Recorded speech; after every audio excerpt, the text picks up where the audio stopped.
자, 우리가 이제 이것을 성경을 보면서 한번 마태복음 4장하고 누가복음 4장을 한번 여러분 보고 우리가 한번 정리하도록 하겠습니다. 마태복음 4장에 보면 이런 말씀이 있어요. 마태복음 4장에 세 가지 시험이 나옵니다. 어떤 시험이 나오죠? 마태복음 4장에 보면 세 가지 시험. 광야에 있는 예수님을 마귀가 세 가지 시험을 합니다. 어떻게 시험을 해요? 근데 세 가지 시험 이러니까 벌써 어디하고 연결되어 있다는 걸 알 수 있어요. 여기하고 연결되어 있다는 것을 우리가 좀 알 수 있겠죠. 그죠? 그리고서 성경을 보면 이게 그냥 우연히 세 개만 이렇게 그냥 설명하려고 했던 게 아니었구나라는 것을 우리가 알 수 있는 거죠. 우연한 얘기가 아니란 말이에요. 이건 하나님의 계획이에요. 성경은 우연히 쓰는 책이 아니에요. 처음부터 창세기부터 요한계시록까지 하나님의 계획에 의해서 쓰여진 책이란 말이에요. 성경책이. 그러니까 여기에 창세기 3장에 나와 있는 거를 마태복음 4장에 설명을 해 놓은 거거든요. 그래서 창세기 3장에 있는 내용에서 창세기 3장에 선악과 죄를 짓는 게 뭐가 나와요? 선악과 죄 짓는 게 창세기 3장 6절 말씀. 선악과가 어떻게 돼 있다고 그래요? 먹음직부터 나오죠? 먹음직, 보암직,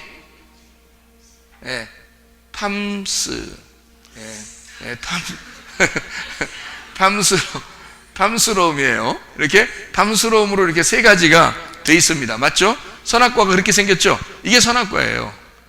그래서 성경에 보암직, 먹음직은 뭐 탐스러운 거 아닌가요? 같은 거죠? 먹음직도 탐스러운 거고 보암직도 탐스러운 거고 이것도 탐스러운, 이것을 탐욕이라 그래요. 그래서 골로새 3장 5절의 말씀에는 너희가 탐욕은 우상숭배다라고 했을 때 골로새서 3장 5절에 보면 탐심, 그러니까 탐심이라고 하는 탐욕, 이거를 우상숭배라 그래요. 우상숭배. 이 우상숭배를 뭐라 그러냐면 여기에 선악과라 이렇게 말할 수 있는 거죠.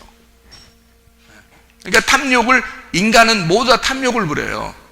그래서 선악과의 죄에 걸릴 수밖에 없다고요. 자, 그런데 창세기 3장 6절에 나와 있는 거를 마태복음 4장에 똑같이 나와 있는 얘기거든요. 4장 1절부터 11절 똑같이 나와요. 그 다음에 누가복음 4장 1절부터 똑같은 세 가지 시험에 대한 이야기가 나와요. 그렇죠?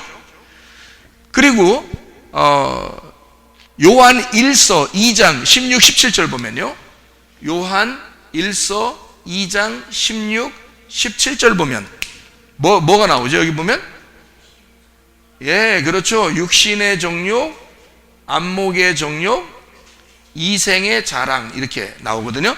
그러니까 이생의 자랑, 안목의 정욕, 육신의 정욕 이렇게 나오거든요. 이게 다 정욕적인 거거든요. 정욕적인 거, 이건 정욕적인 거고 이건 탐심이라고 그러고 이쪽은 요거를 먹음직, 보암직, 탐스러움이라고 표현한 거고요. 선악과를. 그래서 요한일서 2장 16, 17절에는 육신의 정욕, 안목, 이생의 자랑, 요 세 가지가 선악과의 죄란 말이에요. 그렇죠? 이거를 예수님이 마태복음 4장 1절부터 11절까지에 이기셨다. 요거를 누가복음 4장 1절부터 8절까지에 예수님이 이기셨다는 말이 이제 복음서에 똑같이 나와 있는 얘기예요. 그런데 조금 다르게 나와 있는 게 있어요.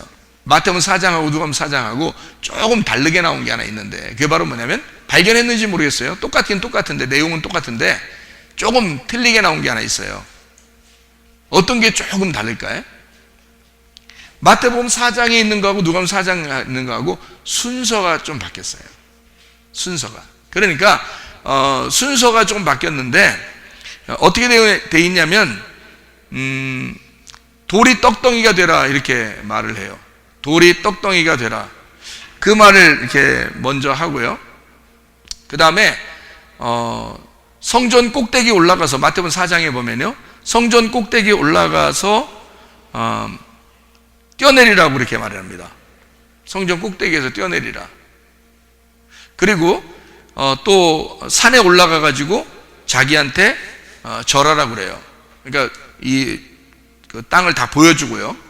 그리고서 자기한테 절하라 그러거든요. 그러면은 보세요. 먹음직, 보암직, 탐스럽게 하는 거에서 지금 마태복음 4장에는 순서가 어떻게 되어 있어요? 먹음직, 탐스러움, 보암직 이렇게 되어 있죠. 먹음직, 탐스러움, 보암직. 근데 요거를 누가복음 4장에 보니까 순서가 똑같이 또 나와 있어요. 순서가 마태복음 4장하고 다르게 순서가 먹음직, 보암직, 탐스럽게 나와요. 그러니까 누가복음 4장의 내용에서 왜 이런 얘기도 있죠. 마태복음 1장에 보면 누구 족보가 나와요? 누구 족보 나와요? 요셉 족보가 나옵니다. 누가복음 3장에 보면 누구 족보 나오죠? 마리아 족보가 나와요. 예수님은 누구에게서 태어났죠? 마리아에게서 태어난 겁니다.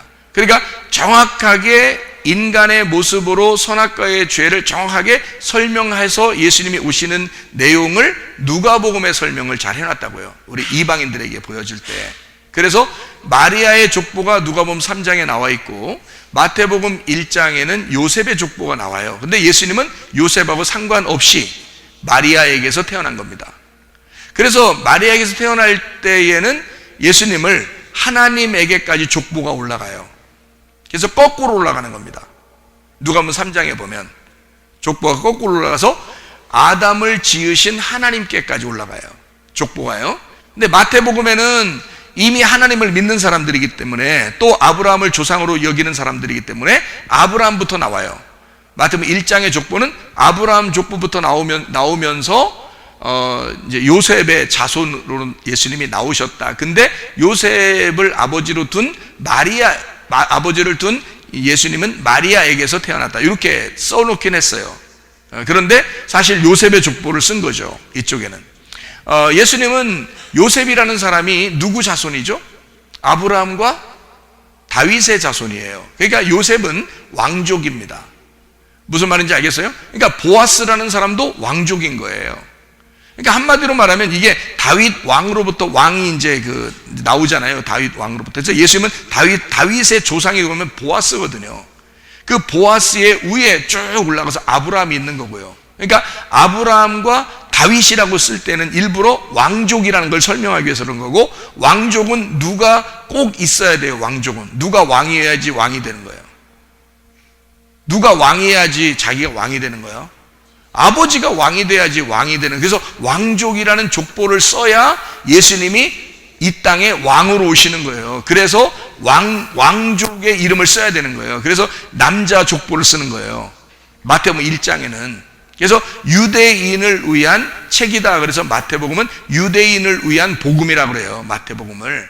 그러니까 누가복음은 이방인들을 구원하기 위해서 쓴 책이 누가복음이에요. 그러다 보니까 이방인들은 전혀 하나님을 모르잖아요. 아브라함이 누군지도 모른다고요. 그래서 족보를 예수님에게서부터 시작을 하는데 뭐라고 하냐면 마리아에게서, 그 뱃속에서 태어났다 라고, 인간의 몸 안에서 태어났다라고 설명을 해주면서 계속 위로 족보가 올라가서 아브라함도 있었고 그 위에가 하나님이시다라고 하는 것을 쭉 설명해서 하나님이 인간을 만드신 것부터 시작해서 족보를 써놨다고요. 왜냐하면 이방인들이 다 봐야 되니까. 이방인들은 아브라함의 자손이 아니니까 성경을 모른단 말이에요. 모르는 사람들도 이것을 이해할 수 있도록 하기 위해서 누가복음에는 자세하게 설명을 해놨다고요. 그러다 보니까 예수님의 탄생도 자세하게 어디에 기록이 되면 누가복음에 기록이 되어 있어요. 여러분, 그래서 거기는 마리아에 의하여 이제 예수님이 탄생하는 그 과정을 정확하게 아주 자세하게 설명을 해놓는다고요. 이방인들에게 설명을 해줘야 되니까. 근데 마태복음에는 이미 자기들은 아브라함의 자손이고 이미 다윗의 자손이고 예수님이 그렇게 나오셨다 하면 끝나는 거거든. 유대인의 왕으로서 오신 예수님, 우리 유대인들을 구원하러 오신 예수님, 이러면 끝나는 거니까 그 족보를 탁 간단하게 써놓은 거고 그 내용도 간단하게 그렇게 써놓고 만다고요. 그리고 예수님을 찾아오는 동방박사들 있죠. 동방박사가 그냥 공부 잘해서 박사님, 이런 박사님이 아니에요. 그 나라의 대사들이란 말이에요. 이스라엘 대사, 미국 대사, 한국 대사, 이런 대사들 있잖아요.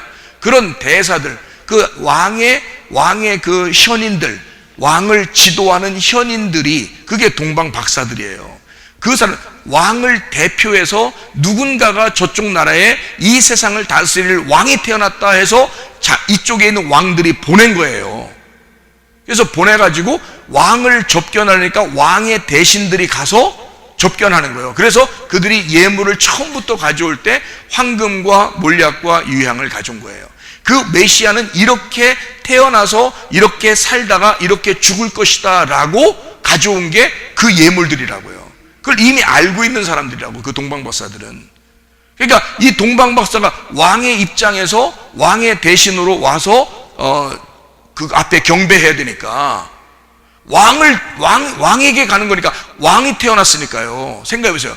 왕자로 그 왕족에 의하여 왕이 태어났는데 하늘의 왕이야. 그거를 이 사람들이 알고 가는 거니까 동방박사 정도 수준이 되는 사람들이 가는 거예요. 가서 경배하는 거죠.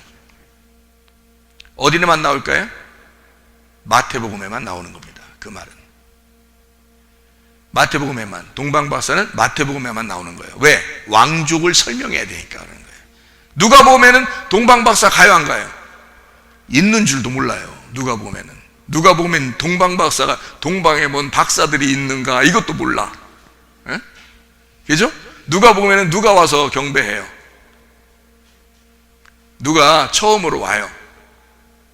에? 동방박사는 얘기도 안 나와. 누가복음에는 뭐가 나와? 누가 와서 예수님 태어났다고 경배해요? 목자들이 와요. 목동들, 그 동네 목동들이 와요. 양치다가 목동들이 와가지고요, 예수님 태어났다고 막 기뻐하고 그래요. 그러니까 천사가 일부러 나타나서 목동들을 데리고 가는 거예요. 그러니까 왜 그러냐면 누가복음에는 이 땅에 죄인들을 위해서, 그러니까 양은요, 중동 지역의 양은 다 새카만 거 아십니까? 하얀 양이 별로 없어요. 양들이 이렇게 먼지가 많고 한 번도 씻지 않고 광야에서 그냥 이렇게 지내기 때문에 양을 여기서 이렇게 키우다가 저쪽 이제 그 광야로 이쪽으로 가서 천막 쳐놓으면 거기가 집이에요. 거기서 있어야 되고요. 양들은 그냥 풀어놓고, 그 다음에 저쪽으로 또 이동해서 거기다 놓고 이제 그 주인만 그 옆에다가 천막 하나 쳐놓고 앉아있고, 그 양들은 거기서 뜯어먹고 있고 이렇게 하는 거거든요. 그게 양들이에요. 그래서 양들이 뭐 새카만 양이라는 의미가 아니라 먼지가 많이 묻어서 거의 식기물이에요. 그러니까 멀리서 봐도 회색 이상의 양들이에요. 그러니까 우리가 생각하는 하얀 거 막 관리받은 거 있잖아요. 이거 애완 양처럼 이게 관리받은 양 같은 모습이 아니에요. 그래서 제가 이스라엘 가가지고 양을 제가 제 눈으로 목격한 양들은 한 마리도 하얀 양은 못 봤어요. 하얀 거는. 제가 물어봤더니 거기 안내해주는 그 목사님이 하는 얘기가, 양이 왜 하얀하지 않는가, 그래서 양이라 그러더라고요. 우리를 양이라고 표현한 것은 하얀 양을 얘기해서 표현한 것이 아니다라고 그러더라고요. 왜 그러냐면 죄인된 우리들이 다 먼지가 묻어서 이렇게 새카마근 그런 양들을 표현하는 것이 그 나라에서는 이해가 되는 이야기래요.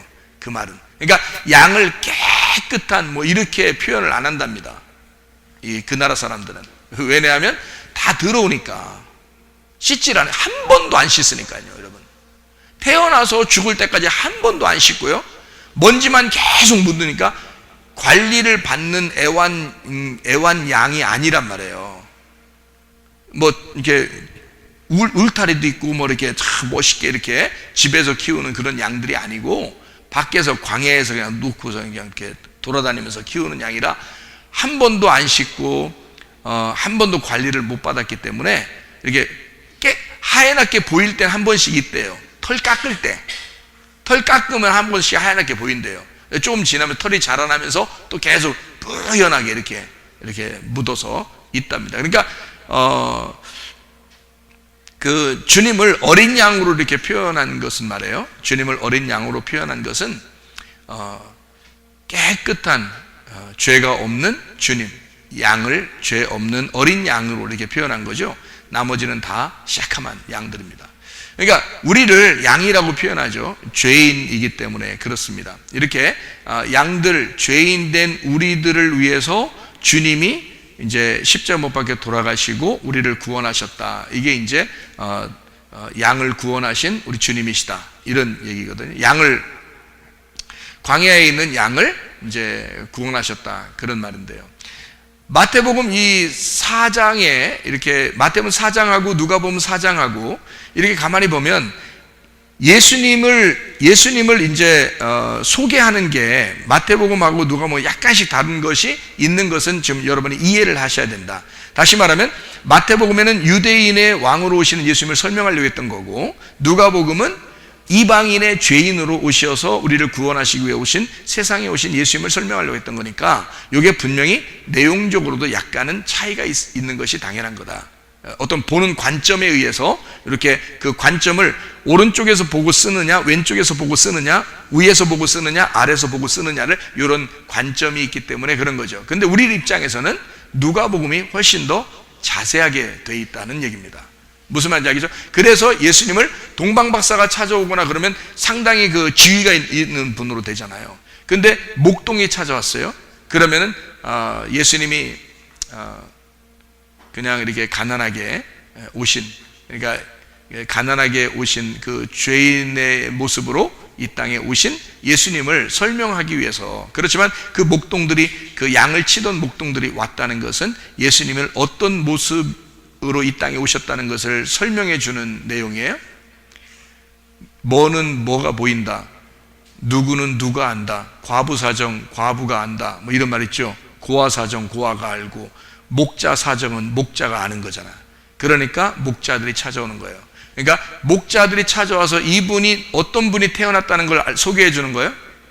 선한 목자가 이 땅에 오셨다. 우리 같은 죄인된 양들을 위해서, 새카맣게 죄를 지을 수밖에 없고 먼지를 묻을 수밖에 없는 죄인들을 위해서, 그래도 그거를 싫어하지 않으시고 그들을 돌보기 위해서, 자기 목숨을 버려 돌보기 위해서 오신 선한 목자가 오셨다. 그런 이제 설명을 해주려고 누가복음을 여기다가 설명을 해주는 내용입니다. 자, 그런 면에서 마태복음 4장하고 누가복음 4장하고 시험을 받는 게 약간 다르지만, 근데 그거를 내용이 순서가 1번, 3번, 2번, 1번, 2번, 3번 이런 식으로 내용이 다르지만 그래도 같은 것이다 라고 하는 것을 우리가 알고 성경을 이해해야 된다.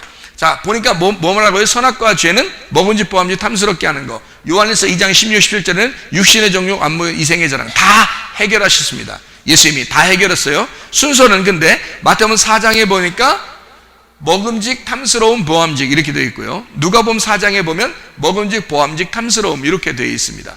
자, 무슨 말인지 알겠죠?